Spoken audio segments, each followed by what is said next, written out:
To my channel. आज की video में हम डिस्कस करेंगे एक बहुत ही इंपॉर्टेंट न्यूज़ के बारे में, जो कि आ रही है सीआरपीएफ में हेड कांस्टेबल मिनिस्टेरियल की जो पोस्ट थी और असिस्टेंट सब इंस्पेक्टर की जो स्टेनो की पोस्ट थी उसके रिगार्डिंग। जी हाँ, उसमें दिल्ली उच्च न्यायालय का एक बहुत बड़ा फैसला आया है और उसमें आया है कि 3 साल जो है उम्र माफ कर दी गई है। जी हाँ, 3 साल उम्र माफ कर दी गई है 1458 पद में जिसमें भर्ती होनी थी उसके रिगार्ड में।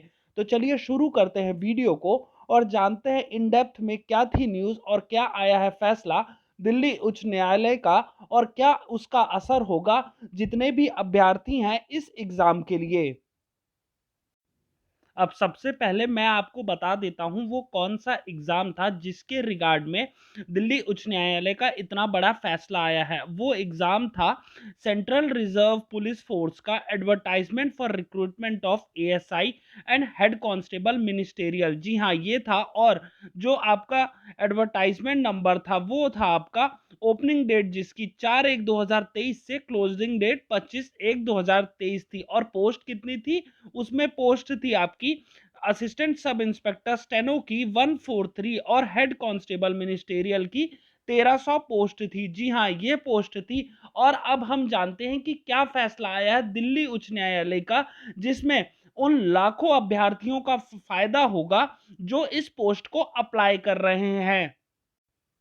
अब ये फैसला आया है हमारा in the high court of Delhi at new Delhi. ये एक जजमेंट की कॉपी है जो कि आप अपने स्क्रीन पे देख रहे हैं। और कौन सी रिट पिटीशन थी? 90/2023 एंड सिविल मिसलेनियस एप्लीकेशन 295/2023 इसमें आया है। जब हम लास्ट में जाएंगे, और ये किन्होंने पास किया है?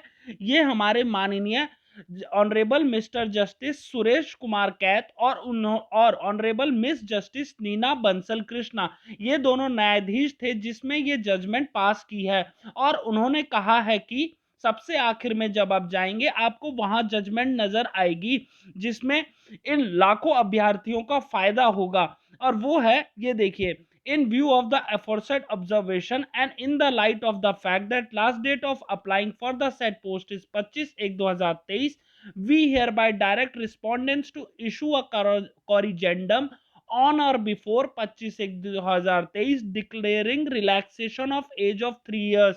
जी हाँ, 3 साल का जो है आपको रिलैक्सेशन मिल रहा है जो भी अभ्यर्थी थे इस एग्जाम के लिए और एज लिमिट के कारण वो नहीं अप्लाई कर पा रहे थे, as a one time measure and also extending the date of inviting application. जी हाँ, जैसा कि 25/1/2023 थी लास्ट में इसकी एप्लीकेशन की डेट, अब ऑनरेबल हाईकोर्ट ने ये कहा है कि इसकी एप्लीकेशन की डेट बढ़ा दी जाए और 3 साल आपको एक रिलैक्सेशन दिया जाए एक वन टाइम मेजर में।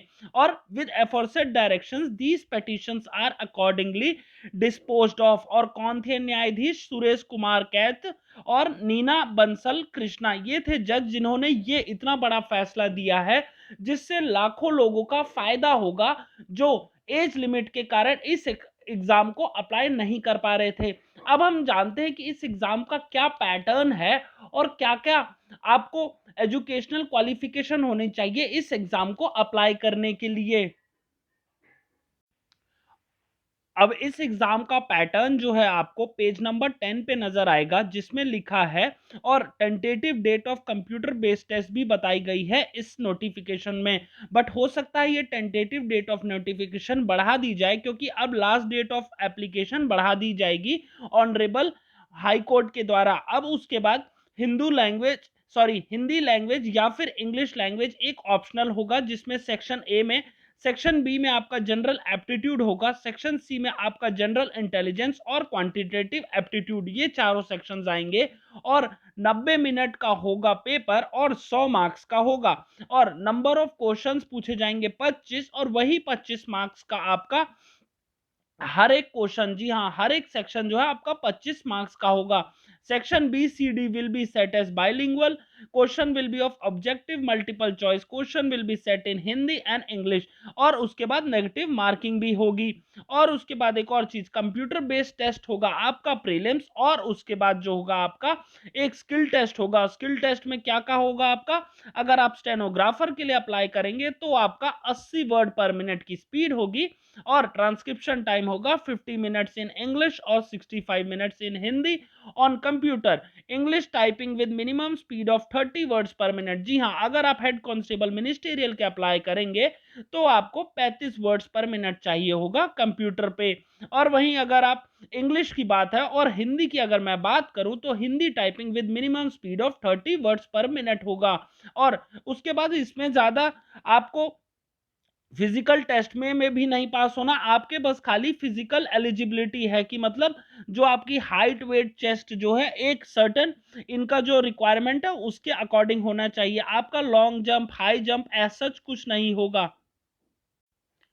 अब फिजिकल रिक्वायरमेंट्स ये हैं फिजिकल स्टैंडर्ड टेस्ट की, जिसमें हाइट आपकी मेल कैंडिडेट अगर आप हैं तो 165 सेंटीमीटर्स होनी चाहिए, चेस्ट अनएक्सपेंडेड 77 होनी चाहिए, और उसके बाद एक्सपेंडेड आपकी 82 होनी चाहिए। स्केड्यूल कास्ट कैटेगरी की अलग, सॉरी स्केड्यूल ट्राइब कैटेगरी की अलग है हाइट और चेस्ट की, और एक्सपेंडेड भी। और फीमेल कैटेगरी की 155 हाइट होनी चाहिए, और चेस्ट एंड एक्सपेंडेड और एक्सपेंडेड का कोई प्रपोर्शन नहीं डिक्लेयर किया गया। तो गाइस ये है वीडियो जिसमें हमने डिस्कस किया है कि आपकी 1500 वैकेंसीज के लिए जो नोटिफिकेशन है उसकी डेट बढ़ा दी गई है। तो मैं आप लोगों को यही सजेस्ट करूंगा कि आप इस एग्जाम को भरिए, और अगर आपको एक बहुत अच्छा एक्सपीरियंस चाहिए और एक गवर्नमेंट जॉब चाहिए तो इस पोस्ट को जरूर अच्छे से तैयारी करके एग्जाम दीजिए। और एक और चीज है,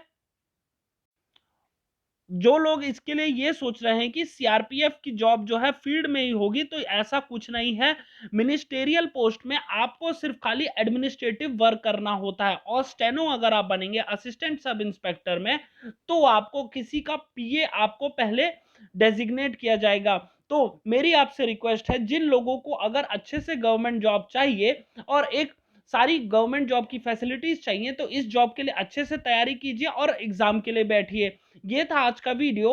अगर आपको वीडियो इंफॉर्मेटिव लगा हो तो प्लीज वीडियो को लाइक कीजिएगा, और अगर आपको ये जानना है कि इसके लिए कैसे तैयारी करनी है आप कमेंट बॉक्स में पूछ सकते हैं, मैं आपको इंस्टेंट रिप्लाई करने की कोशिश करूंगा।